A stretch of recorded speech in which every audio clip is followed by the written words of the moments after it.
Salut à tous, c'est Constant, aujourd'hui on se retrouve pour une nouvelle vidéo. Alors aujourd'hui c'est pas un texte biblique, c'est pas un verset, c'est pas une parole du jour. Aujourd'hui c'est l'extrait d'une musique, donc c'est la musique de Gazo qui s'appelle Euphon, si je me souviens bien. J'aime beaucoup cette musique, je l'écoute, je viens de la découvrir en fait. Et je l'écoute en boucle depuis tout à l'heure. Elle m'a révélé beaucoup de choses en fait. Quand on prend cette musique avec du recul, qu'on observe les mots, qu'on passe outre les termes, enfin tu vois, quand on regarde le fond de cette musique, on comprend des choses et on voit que même spirituellement, dans notre foi, ça peut nous aider. Il y a des choses qui peuvent nous aider. L'extrait dont je vais vous parler aujourd'hui, c'est donc de la musique de Gazo. C'est Gazo qui dit «Jamais réfléchir quand on dégaine». C'est l'extrait.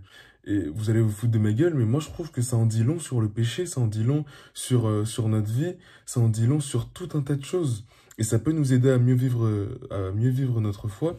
Je vais vous partager mon point de vue sur cet extrait là tout de suite. En gros, moi ce que je pense, c'est que Gazo a raison.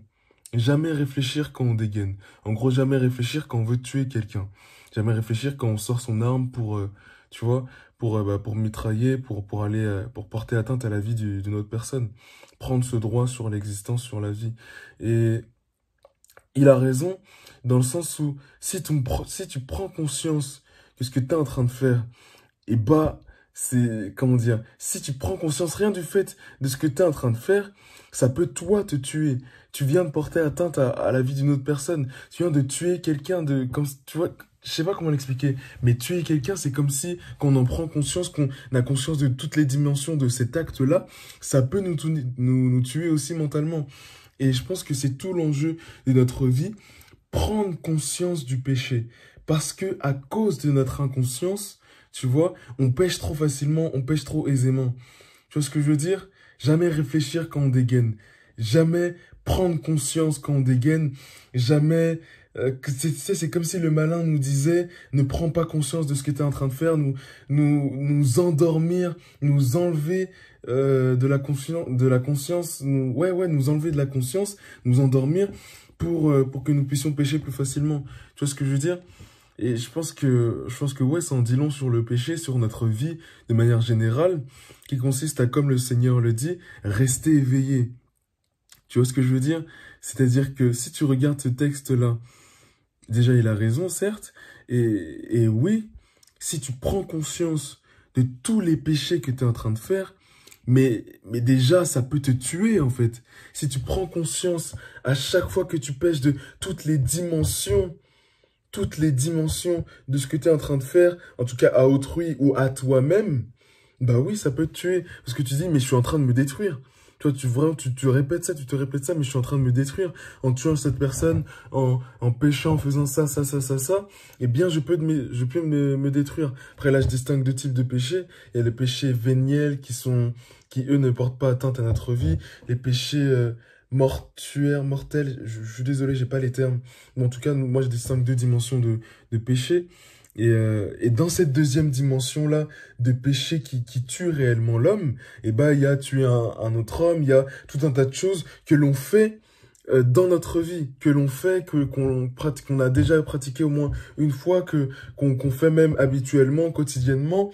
Et quand on prend conscience que cette chose-là qu'on pratique, cet acte-là qu'on pratique, eh bien, est à ce point nuisible à nous, mais à toute notre dimension spirituelle, eh bien, on peut totalement devenir fou, en fait. On peut totalement devenir fou.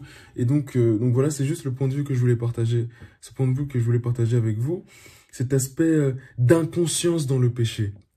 Être inconscient quand on pêche. C'est vraiment l'un des objectifs du malin, nous rendre inconscients quand on pêche. Tu vois, nous endormir pour mieux pécher. Tu vois ce que je veux dire? Quand lui, Dieu nous appelle à rester conscients pour rester vigilants, ne pas faire n'importe quoi, parce que nos actes, nos mots, ce que l'on dit, ce que l'on fait, a une répercussion dans le monde réel. Ce que l'on dit, ce que l'on fait, ce que l'on pense, a une répercussion dans le monde réel. Invisible ou visible, il y a un tas de choses qu'on ne maîtrise tellement pas, qu'on ne voit pas et qui pourtant existent, que ouais, il faut faire attention à ce qu'on fait, à ce qu'on dit, quoi, à ce qu'on pense aussi. Donc voilà, c'est le point de vue que je voulais partager avec vous. Je sais pas si c'était clair ou pas. Je vais essayer de faire des vidéos un peu plus structurées, mais je trouve que les petites vidéos rapides comme ça, c'est bien aussi, simple, facile, efficace. Donc voilà, dites-moi ce que vous en pensez en commentaire. Juste rajouter un petit point, c'est que lire le rap de cette manière-là aussi, ça peut être intéressant comme un éveil spirituel. Après, il faut être bien ancré dans la foi, il faut avoir un certain recul sur la foi. Je pense il faut peut-être pas quelques années, mais il faut être ancré dans la foi avant de pouvoir faire ça, je pense. Mais une fois qu'on est bien dans notre foi, qu'on sait qui est Jésus, qu'on sait qu'on a une petite idée de qui est Dieu, je pense qu'on peut se permettre de lire le rap, de lire les musiques bon, mondaines, si on peut dire ça comme ça, de lire la musique tout simplement, en particulier le rap, tous ces arts-là musicaux, de lire avec du recul et d'y voir un enseignement. Je pense que ça peut être vraiment utile de le lire de cette manière-là. Et voilà, c'est aussi ce point-là que je voulais partager avec vous. Bon, bah, je vous souhaite une bonne journée, une bonne après-midi, une bonne soirée et à très très vite.